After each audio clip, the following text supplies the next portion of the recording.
Hey guys, this is the Writing Prompt channel. Here, we take posts from Reddit and read out loud the best stories with the help of a bot. Enjoy this amazing story. The Writing Prompt by user Enchant Platinum. Long after the wars ended and their kingdoms made peace, the immortal paladin and the undying warlock began to realize that they keep coming back to the same battlefields, not because they wish to fight, but to find solace in the other's company. Here is the amazing story made with the help of the prompt by user Monsemper. The walls behind Gajalihad stretched for miles in each direction, white marble palisades 80 feet tall and 10 feet thick as far as one could see. And within them stood his kingdom and the crown who had granted him power. The crown had beseeched the goddess of light to grant their strongest champion with the power to defeat the foe of their kingdom. And the goddess had answered, imbuing Gajalihad with wounds ever healing and youth eternal, an obvious and complete parallel to their long-time enemy. Across from Gajalihad stood Iraxis, the field of green upon which they both stood dying beneath his feet. And the light somehow dimmer, tainted around his familiar. Oryxes was immortal in his own right. Like a lich from the law he studied so deeply, his power was rooted in the darkness. The arcane and the evil souls into the furnace of his existence fueled his life, healed his wounds, and gave him the command over the natural order of things. In times not so long past now, the two had thrown armies at one another and wielded magnificent weapons of ages lost, trying to tear down one another and their respective kingdoms, legions of dead breaking upon walls that could not be scaled. Like a gibbering horde of madness made flesh, knights in shining armor riding forth with effort and bravery to defeat this evil being cut down by horrors never before seen. All except Gajalihad, his armor touched with gold, sword nothing less than a captured bolt of lightning. As champions, Oryxes and Gajalihad crashed on the battlefield as titans, combatants around them giving room and respect to two forces of nature as they dueled. But never to a winner, always to a draw.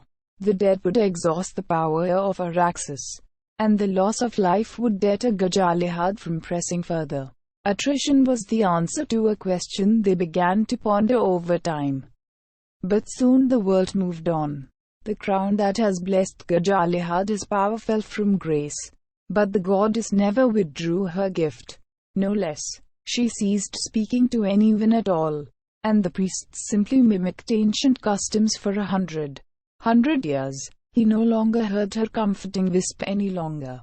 Despite a life of devout piety, his position changed, and no longer was he required to don the sword and plate, but vestments of the clergy to blend into society.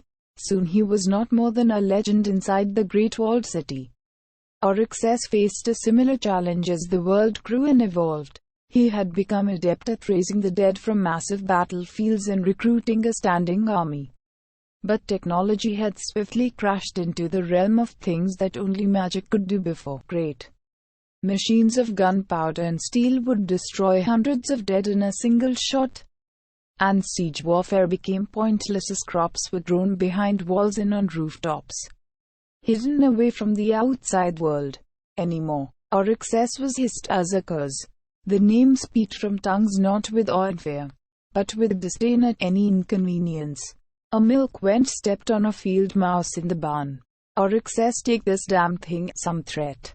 But he did. He took the small things, the dead things no one would miss, the animals and children and elderly, and brought them back, one by one. No more standing horde. And they were his companions from time to time until magic, waning thin from a lack of mass murder and death, threw them back to the void.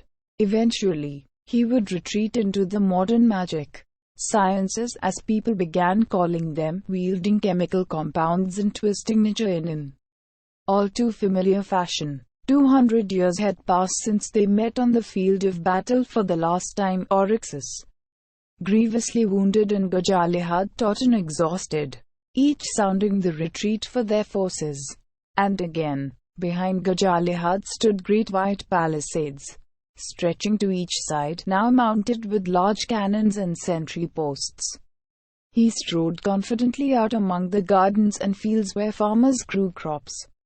Children played. In the distance, Gajale had spotted a smear in reality.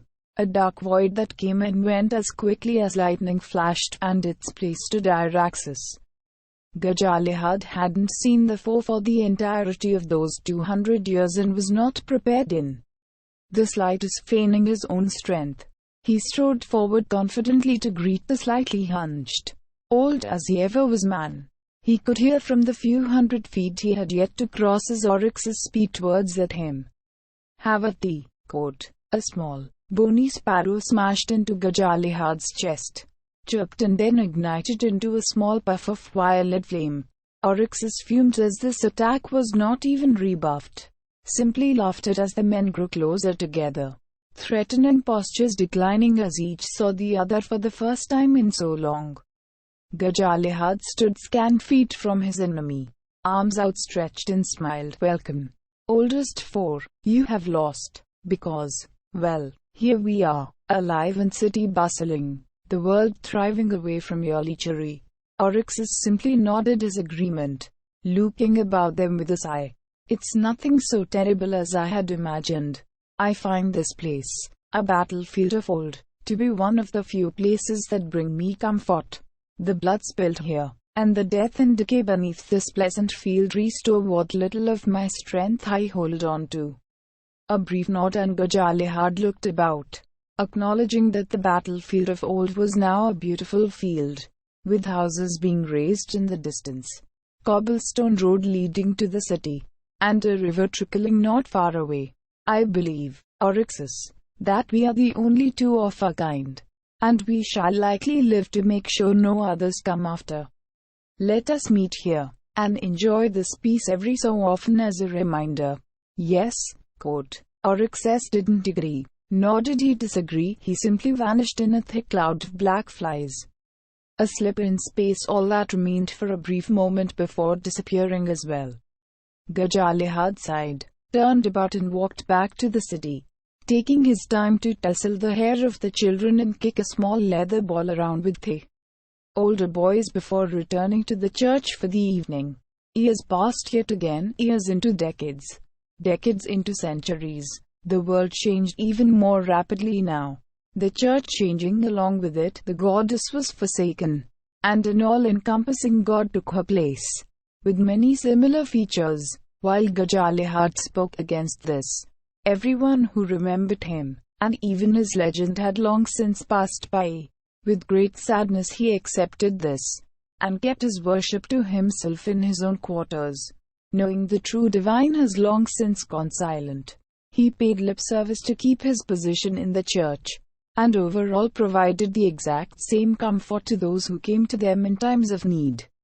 Wars sprouted up and kingdoms changed hands, monarchies were ended, governments established and wars fought over that as well. Oryxus witnessed this as well, and his power swelled and waned in time to the coming and goings of political events and wars. Around the world, steam and electric power came to be, and no longer were candles and faint little magic used to keep people warm, and places lit. Horses grew out of use, replaced with wood and metal chariots driven by steam and coal, and then by oil. The end. Thank you guys for checking out this channel. Please subscribe, like and share this video. See you in next one. Thank you and goodbye.